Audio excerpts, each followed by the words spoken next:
चलो भाई, ठीक है भाई। अब अपन स्टार्ट करते हैं इसके अंदर से अपने। तो आज अपन जो टॉपिक पढ़ेंगे वो जनरल इंट्रोडक्शन पढ़ेंगे, ठीक है। इंट्रोडक्शन के साथ साथ में अपन ये पढ़ेंगे सेल थ्योरी के बारे में, और सेल थ्योरी के साथ साथ में अपन ये पढ़ेंगे कि जो मॉडिफाइड सेल जो थ्योरी थी उसके बारे में पढ़ेंगे, ठीक। चलो, अब जैसे जो अपना चैप्टर का नाम है वो जैसे आपको पता ही होगा, cell the unit of life. अब इसके अंदर अपन शुरुआत से बेसिक से बात करते हैं कि सेल क्या चीज है क्या नहीं। अब जैसे कि अगर अपन ने कल ये बात करी थी कि भाई जो सेल है, हमारी जो सेल प्रेजेंट होती है वो अपनी सबकी बॉडी जो किससे मिलकर के बन रखी है, सेल से। यानी हर एक ऑर्गेनिज्म जो है वो किससे मिलकर के बन रखा है, सेल से बन रखा है। अब ये सेल जो है हमारा स्ट्रक्चर भी बनाती है और उसके अंदर कुछ ना कुछ क्या करती है, काम भी करती है। इसलिए हम इसको अपन क्या बोलते हैं, जो सेल है हमारी वो क्या है, स्ट्रक्चरल एंड फंक्शनल यूनिट क्या है, किसी ऑर्गेनिज्म की। तो सेल की जो डेफिनेशन अगर अपने पास में बनती है वो ये अपन बोलते हैं कि सेल जो होती है, cell are the structural and functional unit of organism या फिर life, functional unit of organism. और हर एक ऑर्गेनिज्म जो होता है, ठीक है, लगभग सारे के सारे ऑर्गेनिज्म किससे मिलकर के बने हैं, हमारे सेल से। तो हम ये बोलते हैं कि all organism composed of cell. सभी ऑर्गेनिज्म जो है वो किससे मिलकर के बने, हमारे सेल से मिलकर के बने। अब सेल की जब अपन ये बात करते हैं तो सेल जो है वो बहुत सारे फंक्शन करती है। जैसे कि अगर अपन ये सिंपल सी अपन बात करें, एनिमल सेल की बात करें, तो एनिमल सेल की अगर अपन ये बात करते हैं तो उसके पास में न्यूक्लियस है, अलग अलग तरीके के ऑर्गेनल है। प्लांट सेल की अगर अपन बात करें, उनके पास में भी न्यूक्लियस है, अलग अलग तरीके के ऑर्गेनल है। लेकिन प्लांट की जब हम ये बात करते हैं तो वो क्या करते हैं, फोटोसिंथेसिस। हम फोटोसिंथेसिस नहीं करते। क्यों नहीं करते? क्योंकि हमारे पास में क्या प्रेजेंट नहीं होता, क्लोरोफिल प्रेजेंट नहीं है, यानी क्लोरोप्लास्ट हमारे पास में प्रेजेंट नहीं। तो सेल जो होती है वो हमारे अलग अलग तरीके, अलग अलग ऑर्गेनिज्म के अंदर अलग अलग फंक्शन परफॉर्म करती है, लेकिन सबका स्ट्रक्चर किससे मिलकर के बन रखा है, हमारे सेल से मिलकर के बन रखा है, ठीक है। अब सेल की अगर अपन ये बात करें कि जो ऑर्गेनिज्म जो है वो डिपेंड करता है कि कितनी सेल से मिलकर के बन रखा है।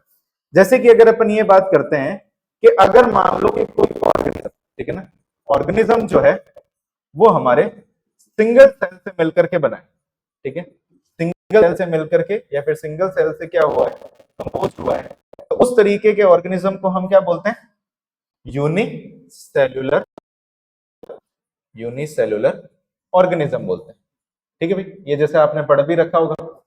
और जो ऑर्गेनिज्म जो मल्टीपल सेल से या फिर डिफरेंट तरीके की सेल से मिलता है, या फिर जो ऑर्गेनिज्म अपन ये बोलते हैं मल्टीपल सेल से मिलकर के बना हो, से कंपोज्ड है, उसको अपन क्या बोलेंगे, multi cellular organism, multi cellular organism, ठीक है। अब एक बेसिक से एग्जांपल की अगर अपन बात करते हैं तो जो अपने को समझ में आएगा। एग्जांपल की अगर अपन ये बात करें तो यूनिसेलुलर के अंदर एग्जांपल की अगर अपन बात करें तो जैसे मान लो बैक्टीरियल सेल होगी, यानी बैक्टीरिया की जो सेल है वो किससे मिलकर के बनी हुई है, एक ही सेल से मिलकर के बनी हुई है, तो इसलिए अपन बैक्टीरिया को क्या बोलते हैं, यूनिसेलुलर ऑर्गेनिज्म। और अगर अपन अभी बात करें, ठीक है ना, एनिमल सेल की अगर अपन बात कर लो या फिर एनिमल्स की बात कर लो या फिर प्लांट की बात कर लो, और भी ऑर्गेनिज्म आगे, तो एनिमल्स और प्लांट की अगर अपन बात करें तो हमारी बहुत सारी सेल मिलकर के हमारा फॉर्मेशन करती है, ऑर्गेनिज्म को बनाती है, इसलिए इसको अपन क्या बोलते हैं, मल्टी सेलुलर ऑर्गेनिज्म। अब एक इसके अंदर खास बात यह आती है कि यूनिसेलुलर ऑर्गेनिज्म जो होते हैं वो किसके कैपेबल, ठीक है, तो हम ये बोलते हैं कि unicellular organism are capable of, ठीक है, कैपेबल ऑफ, ठीक है। तो इसमें सबसे पहला पॉइंट जो आता है वो आता है इसके अंदर, हम ये बोलते हैं कि यूनिसेलुलर जो होते हैं वो क्या रखते हैं, इंडिपेंडेंट एग्जिस्टेंस रखते हैं, ठीक है। अब ये इंडिपेंडेंट एग्जिस्टेंस का मतलब होता क्या चीज है उसको समझो। अब इंडिपेंडेंट एग्जिस्टेंस का मतलब ये है कि मान लो कि आपको सिखाने के लिए हमने क्या करा कि ये एक बैक्टीरियल सेल है, ठीक है, ये एक बैक्टीरिया की सेल। अब इस बैक्टीरिया की सेल की अगर अपन ये बात करें तो इस बैक्टीरिया की सेल के पास में इसकी मेम्ब्रेन है, अंदर की तरफ इसके पास में क्या है, ये इसका डीएनए प्रेजेंट है, जेनेटिक मटेरियल, और जेनेटिक मटेरियल के आसपास में क्या प्रेजेंट है, साइटोप्लाज्म। तो अगर इसकी अगर अपन बात करें तो ये क्या है, इसका साइटोप्लाज्म है, ये इसका क्या है, जेनेटिक मटेरियल या फिर डीएनए है, और डीएनए के साथ साथ में ये इसके पास में क्या है, मेम्ब्रेन है, ठीक है, और ये इसका क्या है, फ्लैजिला मान, ठीक है, फ्लैजिला। तो ये जो अपने पास में बैक्टीरिया की सेल है, ये अकेली है, और ये एक अकेली सेल क्या करती है, सारे के सारे फंक्शन करती है। तो जो सेल क्या करे, सारे के सारे फंक्शन करे और किसी दूसरे पे डिपेंड ना हो, तो किसी दूसरे पे डिपेंड नहीं होते तो उसको अपन क्या बोलते हैं, इंडिपेंडेंट। और सारे के सारे फंक्शन खुद कर रही है और अपने लाइफ के अंदर या फिर एनवायरनमेंट में एग्जिस्ट करती है, तो इसको अपन क्या बोलेंगे, इंडिपेंडेंट एग्जिस्टेंस। तो हम सिंपल सा ये बात करते हैं कि जो अपने पास में यूनिसेलुलर, जैसे कि ये जो खुद बैक्टीरिया की सेल है, बैक्टीरियल सेल है, अब ये बैक्टीरियल सेल क्या है, एक यूनिसेलुलर सेल है, ठीक है, और ये यूनिसेलुलर सेल क्या करती है, अपने जो भी इंडिपेंडेंट तरीके से क्या करती है, इंडिपेंडेंट टू अदर, किसी दूसरे पे क्या है, डिपेंड नहीं है, दूसरे के अंदर डिपेंड नहीं, और साथ ही साथ में क्या करती है कि अपने बॉडी के अंदर सारे फंक्शन खुद परफॉर्म करती है। यानी जैसे कि मान लो कि ये अपने बॉडी के अंदर मेटाबॉलिज्म करेगी, मेटाबॉलिज्म के साथ साथ में ये क्या करेगी, डिवीजन भी करेगी, डिवीजन के साथ साथ में ये क्या करेगी, रेस्पिरेशन भी करेगी, यानी हर वो काम करेगी, लेकिन ये क्या करेगी, किसी दूसरे पे डिपेंड नहीं है। तो जब किसी दूसरे पे डिपेंड ना हो और सारे के सारे फंक्शन खुद करे, तो उसको अपन क्या बोलेंगे, इंडिपेंडेंट एग्जिस्टेंस, ठीक है। अब और दूसरा फंक्शन इसमें आता है, दूसरा पॉइंट इसमें अंदर आता है कि ये जो सेल्स होती है, ये क्या करती है, परफॉर्मिंग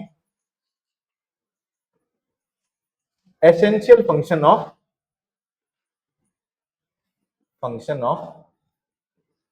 लाइफ, ठीक है भाई, एसेंशियल फंक्शन ऑफ लाइफ। अब ये एसेंशियल फंक्शन ऑफ लाइफ का मतलब क्या चीज है, सेम यही एग्जांपल लेते हैं। मान लो कि ये हमारे पास में बैक्टीरियल सेल है, जो कि एक खुद क्या है, एक तरीके की यूनिसेलुलर सेल है।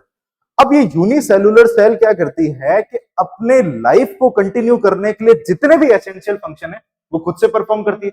तो कोई यूनिसेलुलर सेल जब अपनी लाइफ के सारे फंक्शन खुद से परफॉर्म करे, जो उसको जिंदा रहने के लिए क्या करते हैं, प्रोसीड करते हैं या फिर जिंदा रहने के लिए रखते हैं, तो इसलिए इसको अपन क्या बोलते हैं कि यूनिसेलुलर सेल क्या करती है कि सारे के सारे फंक्शन क्या करती है, अपनी लाइफ के परफॉर्म करती है। तो यूनिसेलुलर सेल के पास में ऐसी कैपेबिलिटी होती है कि वो तो खुद अकेली रह सकती है, इंडिपेंडेंट एग्जिस्टेंस, यानी दूसरे पे डिपेंड नहीं है, और अकेले रहने के साथ साथ में यानी सारे फंक्शन जब ये खुद से परफॉर्म करती है, उसकी वजह से क्या होता है कि ये अपन ये बोलते हैं कि इसके अंदर क्या होता है कि सारे के सारे जो एसेंशियल फंक्शन है वो ये क्या करती है, परफॉर्म करती है। लेकिन इसके अंदर एक अपन एग्जांपल लेकर के चलते हैं। मान लो कि हमने क्या करा, एक एग्जांपल लिया कि ये किस तरीके से अपने आप के फंक्शन परफॉर्म कर रही है, ठीक है। तो अपन ये बात करते हैं how they perform essential function, ठीक है, ये किस तरीके से अपने एसेंशियल फंक्शन को परफॉर्म कर रही है। तो जैसे कि अगर अपन ये बात करें कि हमने ये देखा कि ये जैसे कि मान लो कि ये एक बैक्टीरियल सेल है, ठीक, इस बैक्टीरियल सेल की अगर अपन ये बात करें तो इसके पास में क्या है, इसका खुद का डीएनए प्रेजेंट है, इसके पास में क्या है, साइटोप्लाज्म भी है। तो ये इसके पास में इसका साइटोप्लाज्म, ये इसके पास में डीएनए, और ये इसकी मेम्ब्रेन, यानी जो चीज इसके पास में होनी चाहिए वो सारी की सारी चीजें इसके पास में प्रेजेंट है। जब किसी के पास में सारी की सारी चीजें प्रेजेंट हो तो उसको अपन क्या बोलेंगे, कंप्लीट। तो इसका स्ट्रक्चर कैसा है, कंप्लीट स्ट्रक्चर। तो इसके पास में अगर अपन ये बात करें तो इसके कंप्लीट स्ट्रक्चर होने की वजह से, ठीक है, कंप्लीट स्ट्रक्चर इसके पास में प्रेजेंट है। तो कंप्लीट स्ट्रक्चर होने की वजह से ये क्या करती है कि अपने सारे के सारे फंक्शन परफॉर्म करती है। तो दो चीज आती है कि यूनिसेलुलर सेल क्या रहती है, इंडिपेंडेंट एग्जिस्टेंस, और दूसरा ये क्या करती है कि अपने एसेंशियल फंक्शन को परफॉर्म करती है। क्यों करती है, क्योंकि इसके पास में क्या है, कंप्लीट स्ट्रक्चर है। तो सवाल आए तो आप ये कर लोगे। अब इसके अंदर एक सवाल ये पूछा जाता है कि हमारे पास में जैसे मान लो कि एक हमारे पास में वायरस, ठीक है। अब वायरस की अगर अपन बात करें तो इसका कुछ ऐसे अपनी एनसीईआरटी में ये एक डायग्राम दे रखा है, इस तरीके का स्ट्रक्चर है, हेक्सागोनल स्ट्रक्चर है। अब इस वायरस की अगर अपन ये बात करें तो इसके पास में हम ये बोलते हैं इसके साइटोप्लाज्म जो होता है वो क्या होता है, एब्सेंट। अब साइटोप्लाज्म इसके पास में एब्सेंट है तो ये क्या होगी, सेल जो होगी कंप्लीट हो गई या फिर इनकम्प्लीट होगी, इनकम्प्लीट हो गई। तो साइटोप्लाज्म के एब्सेंट होने की वजह से इसकी सेल जो है वो क्या हो गई, इनकम्प्लीट हो गई। इनकम्प्लीट क्या है, स्ट्रक्चर है। अब इनकम्प्लीट स्ट्रक्चर है तो इसको अपने लाइफ के एसेंशियल फंक्शन परफॉर्म करने के लिए दूसरे के ऊपर क्या करना पड़ेगा, डिपेंड। तो इनकम्प्लीट स्ट्रक्चर होने की वजह से ये क्या करती है कि डिपेंड अपॉन होस्ट, ठीक है, होस्ट पे डिपेंड रखती है। अब अगर मान लो कि अगर अपन ये बात करते हैं होस्ट पे डिपेंड करती है, तो यानी इसके लिविंग रहने के लिए, यानी लाइफ के जितने भी प्रोसेसेस हैं वो कहां पे चलेंगे, इसके उस होस्ट वाली सेल में। तो अगर मान लो कि ये जो इनकम्प्लीट स्ट्रक्चर है, इसलिए इसको अपन ये क्या बोलते हैं कि अगर मान लो कि होस्ट की सेल के बाहर आउटसाइड होस्ट है, तो इसको अपन क्या बोलेंगे, नॉन लिविंग। यानी अगर ये होस्ट के बाहर है तो नॉन लिविंग है, और अगर मान लो कि इनसाइड होस्ट, होस्ट के अंदर है, तो इसको अपन क्या बोलेंगे, लिविंग। तो इतनी बात समझ में आ गई। तो यानी जो वायरस जो है उसके अंदर एसेंशियल फंक्शन परफॉर्म करने के लिए उसको होस्ट पे डिपेंड रहना पड़ता है। क्यों रहना पड़ता है, क्योंकि इसके पास में क्या है, इनकम्प्लीट स्ट्रक्चर है। और जैसे ये होस्ट के अंदर जाता है तो क्या बन जाता है, लिविंग, और होस्ट के बाहर जाता है जैसे तो क्या हो जाता है, नॉन लिविंग। एक इसका एग्जांपल अपन लेकर के चलते हैं। मान लो कि आपने एक वायरस का नाम सुन रखा होगा, एक वायरस होता है जिसको अपन बोलते हैं HIV वायरस। HIV वायरस की फुल फॉर्म क्या होती है, ह्यूमन इम्यूनो डेफिशिएंसी वायरस, ठीक। अब ये जो वायरस रहता है ये क्या करता है कि जैसे कि होस्ट की बॉडी में जाता है, होस्ट बॉडी के अंदर क्या करता है, एंटर करता है, और एंट्री करने के बाद में उसके अंदर एक डिजीज कॉज करता है जिसको अपन क्या बोलते हैं, एड्स बोलते हैं। यानी जैसे ही ये पहले बाहर जब था, यानी आउट होस्ट की बॉडी के बाहर जब था, तो ये नॉन लिविंग था। जैसे ही वो उसकी बॉडी के अंदर गया तो उसकी मशीनरी उसने यूज करना स्टार्ट करा, और मशीनरी जैसे यूज करी तो उसके अंदर एक डिजीज कॉज कर दी जिसको अपन क्या बोलते हैं, एड्स बोलते हैं, ठीक है। इतनी बात पल्ले पड़ी। तो हम ये बोल सकते हैं कि जो वायरस जो होते हैं वो क्या करते हैं कि अपने एसेंशियल फंक्शन परफॉर्म करने के लिए दूसरे पे क्या करते हैं, डिपेंड करते हैं, ठीक है। अब इसी चीज को समझाने के लिए हमारे पास में क्या दी गई थी, सेल थ्योरी दी गई थी। तो सेल थ्योरी की अपन बात करते हैं। अब ये सेल थ्योरी है क्या चीज, तो सेल थ्योरी की अगर अपन बात करें तो सेल थ्योरी के अंदर हमारे पास में दो साइंटिस्ट आते हैं। एक आता है हमारे पास में श्लीडेन, और एक आता है हमारे पास में श्वान, ठीक है, स्लीडन और स्वान। तो दो जो साइंटिस्ट थे उन्होंने मिल करके क्या दी, सेल थ्योरी दी। अब स्लीडन की अगर अपन ये बात करें तो ये जो स्लीडन जो थे ये क्या थे, बॉटनिस्ट थे, ठीक है। और श्वान की अगर अपन बात करें तो ये क्या थे, जूलॉजिस्ट, ठीक है, जूलॉजिस्ट थे। तो बॉटनिस्ट का मतलब जो ऐसे साइंटिस्ट जो क्या करे, प्लांट के ऊपर स्टडी करें, और जूलॉजिस्ट का मतलब ऐसे साइंटिस्ट जो किस पे स्टडी करें, एनिमल पे। तो इन्होंने क्या करा कि जो अपने पास में बॉटनिस्ट जो स्लीडन जो थे, इन्होंने क्या करा, इन्होंने बहुत सारे प्लांट के ऊपर क्या करी, स्टडी करी। तो इन्होंने क्या करा, स्टडी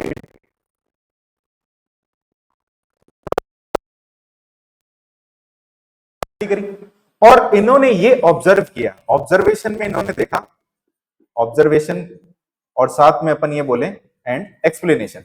ऑब्जर्व करके उन्होंने एक्सप्लेनेशन क्या दिया, एक्सप्लेन इन्होंने ये किया कि जैसे मान लो कि ये एक हमारे पास में क्या है, एक प्लांट है, ठीक है, ये प्लांट है।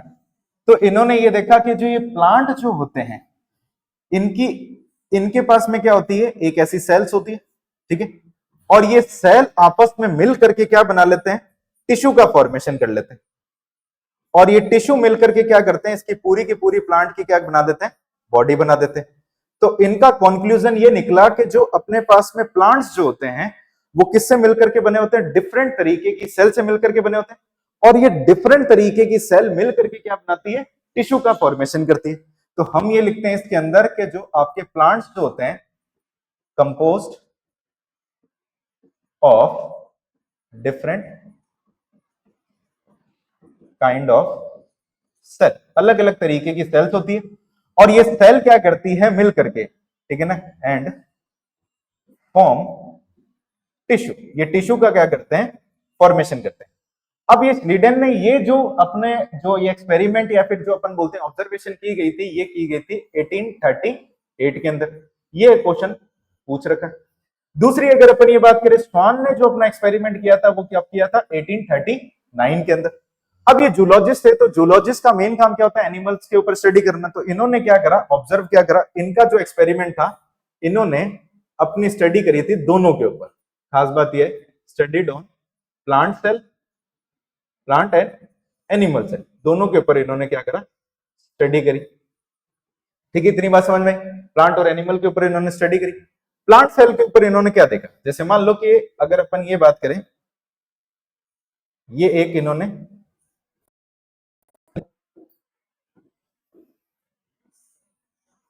और ये एक एनिमल सेल, ये हमारे पास में है एनिमल सेल और ये क्या है, प्लांट सेल। अब ये एनिमल सेल के लिए इन्होंने ये बोला कि एनिमल सेल के बाहर एक थिन आउटर लेयर होती है। ठीक है, इन्होंने सिर्फ और सिर्फ क्या बोला, थिन आउटर लेयर होती है। और आज के समय पे ये थिन आउटर लेयर को अपन ये बोलते हैं, today we called plasma membrane. इनको आज के समय में हम ये बोलते हैं प्लाज्मा मेम्ब्रेन बोलते हैं। ठीक है भाई। फिर उन्होंने प्लांट सेल को देखा, तो प्लांट सेल को देखने के बाद में इन्होंने ये ऑब्जर्वेशन दी कि इसके बाहर क्या होती है, एक यूनिक लेयर होती है जिसको अपन क्या बोलते हैं, सेल वॉल। तो प्लांट सेल के लिए इन्होंने ये बोला कि प्लांट सेल के पास में एक यूनिक फीचर होता है, प्लांट सेल है यूनिक फीचर। ठीक है, यूनिक फीचर होता है जो कि क्या होती है, सेल वॉल होती है। ठीक है भाई।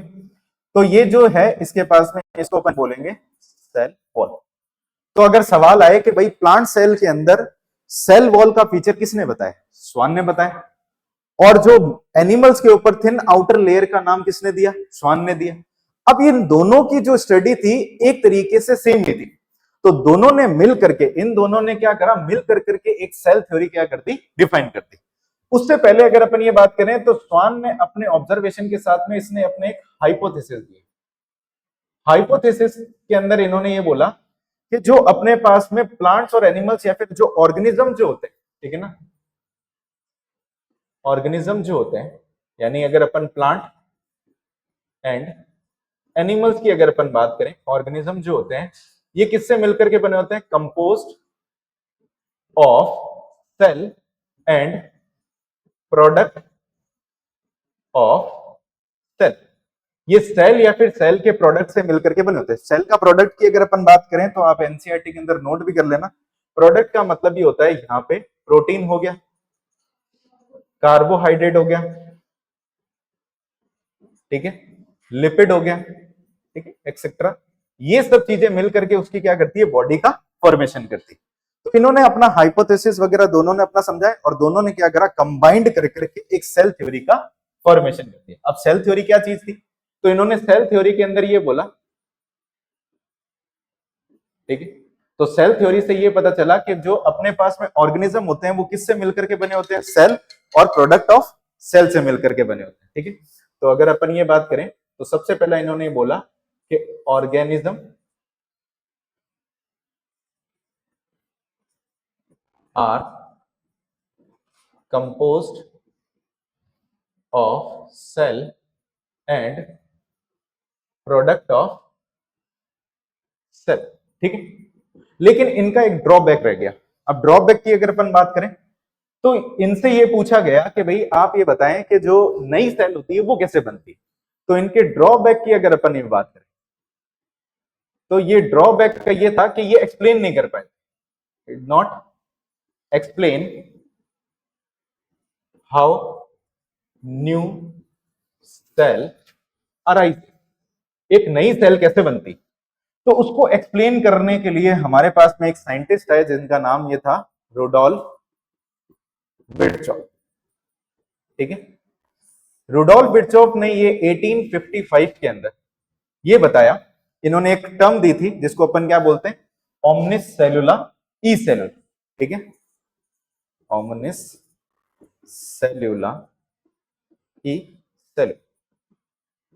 ठीक है, अब इसका मतलब क्या होता है, जब इसका मतलब अपन ने जाना तो हमने ये देखा कि इसका मतलब ये निकलता है कि इन्होंने ये बोला कि जो न्यू सेल जो होती है, new cell arises from pre existing cell. ठीक है भाई, इतनी बात समझ में, प्री एग्जिस्टिंग सेल से ही क्या बनती है, न्यू सेल बनती है। अब इसको एक्सप्लेन करने के लिए अपन ऐसे समझ सकते हैं, मान लो कि आपको सिखाने के लिए हमने क्या करा, ये एक सेल बने, ठीक है। इस सेल से अगर अपन ये बात करते हैं, ये सेल क्या करती है, डिवाइड करती है, और डिवाइड करने के बाद में दो सेल बनाती है, ठीक है। अब जिस सेल से डिवाइड होकर के जो बनी है, इनको अपन,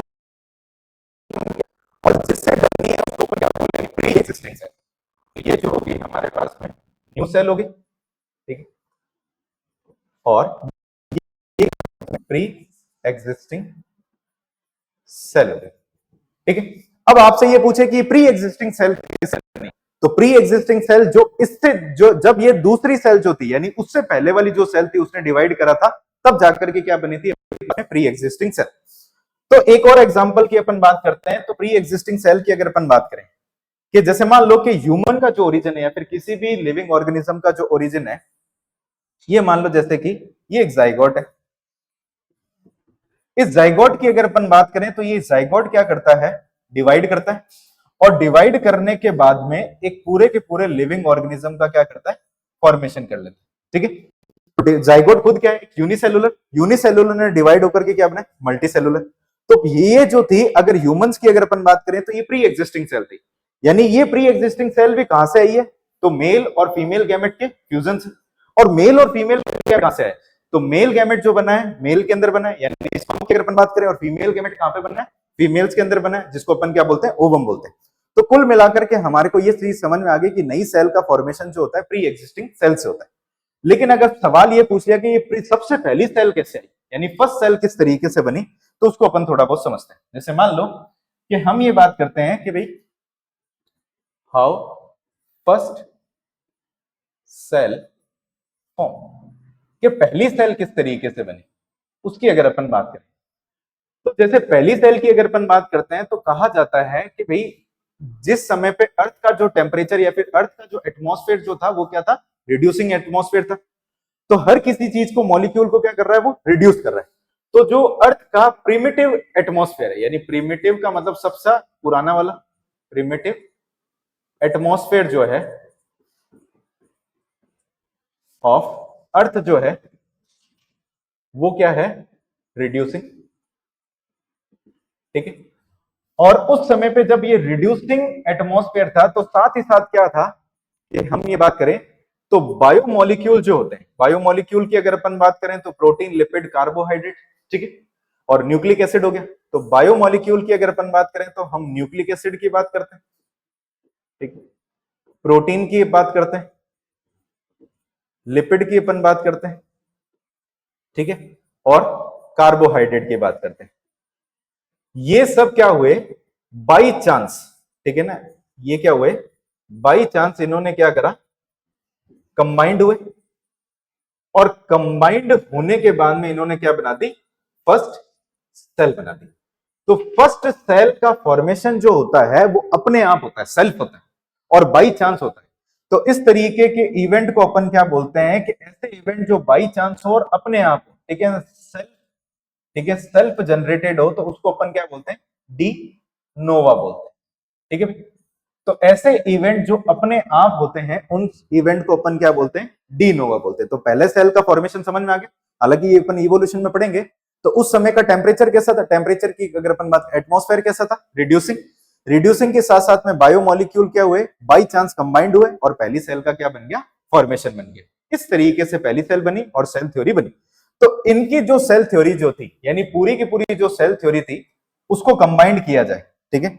अगर अपन ये बात करें तो modified cell theory, modified cell theory की अगर अपन बात करें, या फिर अपन ये बात कर सकते हैं कि मॉडर्न सेल थ्योरी जो आज के समय पे अपन पढ़ते हैं,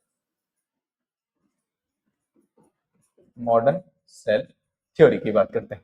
तो मॉडर्न सेल थ्योरी के अंदर पहला पॉइंट वही जो था जो स्लीडन एंड स्वान ने दिया था। उन्होंने क्या बोला था कि अगर अपन ये बात करते हैं कि all organism are composed of cell and product of cell. सारे के सारे ऑर्गेनिज्म किससे मिलकर के बने हैं, सेल से या फिर उसके प्रोडक्ट से। दूसरा उन्होंने ये बोला कि जो नई सेल कैसे बनती है, कि new cell arises from pre existing cell. ठीक है भाई, इतनी बात समझ में आ गई। तो ये आज तक अपन जो थ्योरी पढ़ते हैं, और भी पॉइंट थे लेकिन अपने यहाँ दे देते हैं, और दोनों के दोनों जो है क्वेश्चन पूछा जाता है। तो एक जो अपन ने वायरस वाली जो बात करी थी, तो वायरस के हमने क्या बोला था कि इसके अंदर स्ट्रक्चर जो है कंप्लीट नहीं है। तो इसके लिए एक बात की गई कि कोई भी ऐसी सेल जिससे कंप्लीट नहीं है तो वो इंडिपेंडेंट लिविंग नहीं कर सकते, ठीक है ना। तो हम ये बोलते हैं कि एनीथिंग लेस देन ए कंप्लीट स्ट्रक्चर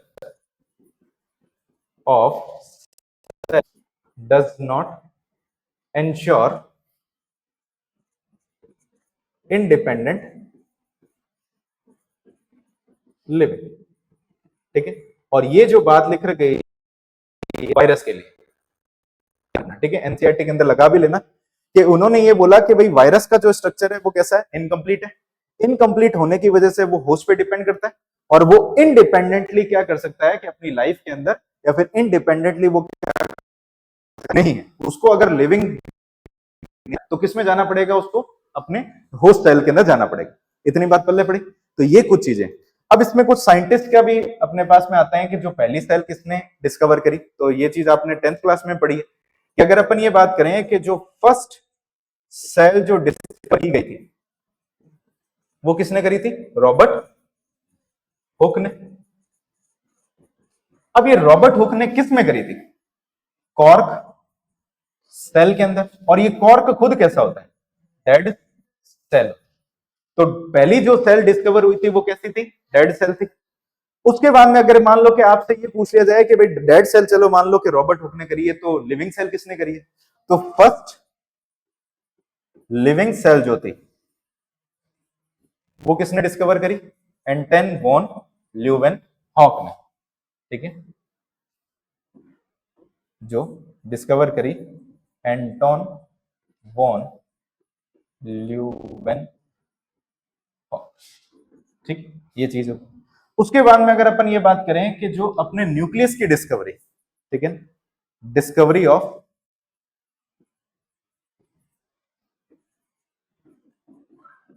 न्यूक्लियस, तो न्यूक्लियस की जो डिस्कवरी की गई थी वो किसने करी, रॉबर्ट ब्राउन ने, रॉबर्ट ब्राउन। इतनी बात बल्ले पड़ गई। तो अभी तक अपन ने क्या क्या पढ़ लिया, एक तो हमने सेल के बारे में देखा, फिर हमने यूनिसेलुलर सेल कैपेबल किस तरीके से लिविंग के लिए, तो हमने उसके फीचर देखे। फिर हमने देखा सेल थ्योरी के बारे में। फिर हमने ये देखा कि यूनिसेलुलर सेल के अंदर भी वायरस जो है वो नॉन लिविंग क्यों बोलते हैं, क्योंकि उसके पास में क्या है, कंप्लीट स्ट्रक्चर नहीं है। तो ये स्टेटमेंट पूछा जाएगा। स्टेटमेंट में ये बोला जाता है कि हर बार जब क्वेश्चन आता है कि anything less than complete structure of cell does not ensure independent living, इसका मतलब समझ में आ गया कि कोई भी ऐसी सेल जिसके पास में कंप्लीट स्ट्रक्चर नहीं है तो वो क्या कर सकती है, इंडिपेंडेंटली लिविंग नहीं है। इतनी बात पल्ले पड़ी। फिर हमने देखा कि modified cell theory, modified cell theory को सेल थ्योरी किसने दी, स्लीडन एंड स्वान ने। कौन से ईयर के अंदर दी, स्लीडन की अगर अपन बात करें तो 1838, और उसने किसमें दी, 1839 में।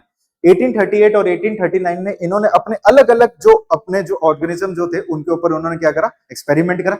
एक्सपेरिमेंट कर करके उन्होंने अपना ऑब्जर्वेशन दिया, और ऑब्जर्वेशन के अंदर उनका एक कॉमन फीचर निकल करके आया। उन्होंने ये देखा कि प्लांट सेल जो होती है उसके पास में यूनिक फीचर होता है जिसको अपन क्या बोलते हैं, सेल वॉल, जो किसने बताया था, श्वान ने। और अगर अपन ये बात करें कि जो एनिमल सेल होती है उसके पास में एक आउटर लेयर होती है जिसको अपन क्या बोलते हैं, सेल मेम्ब्रेन बोलते हैं, तो जो कि आपके दोनों के पास में प्रेजेंट होती है, प्लांट सेल और एनिमल सेल के पास में। फिर इनसे ये पूछा गया कि नई सेल कैसे बनती है, तो नई सेल बनने का तरीका जो था रुडोल्फ विर्चॉफ ने बताया। उन्होंने बोला कि प्री एग्जिस्टिंग जो पहले से सेल प्रेजेंट है उससे क्या होगा, आपके नई सेल बनेगी। फिर हमने ये देखा कि भाई नई पहली सेल कैसे बनती है, पहली सेल कैसे बनती है, तो जिस समय पे फर्स्ट सेल बनी यानी 3 बिलियन ईयर एगो पहले, जब अर्थ का एटमॉस्फेयर रिड्यूसिंग था, और साथ ही साथ हम क्या बोलते हैं कि अर्थ के एटमॉस्फेयर के साथ साथ में बायोमोलिक्यूल बाई चांस तरीके से कंबाइन हुए। कंबाइन होने के बाद में उन्होंने क्या बनाया, एक स्ट्रक्चर बनाया, और स्ट्रक्चर क्या कहलाया, सेल, पहला सेल बना। तो इसी सेल से वो आगे डिवाइड करने की कैपेसिटी है, और डिवाइड करने की कैपेसिटी आने की वजह से फिर क्या बन गया, हमारे पास में यूनिसेलुलर और मल्टीसेलुलर ऑर्गेनिज्म बन गए। तो ये जो होता है अपने पास में बेसिक इंट्रोडक्शन होता है, बेसिक इंट्रोडक्शन के अंदर ये चीज पढ़ते हैं। तो ये हमारे पास में, और फिर हमने ये देखा कि भाई कुछ डिस्कवरी की अगर अपन बात करते हैं, जो डिस्कवरी में हमने देखा जो पहली सेल डिस्कवर किसने करी, रॉबर्ट हुक ने करी। फिर उसके बाद में लिविंग सेल किसने डिस्कवर करी, एंटन वॉन ल्यूवेनहॉक ने। और जो न्यूक्लियस की डिस्कवरी किसने करी? Robert brown. ठीक है भाई, तो आज के लिए इतने, बाकी अपन करते हैं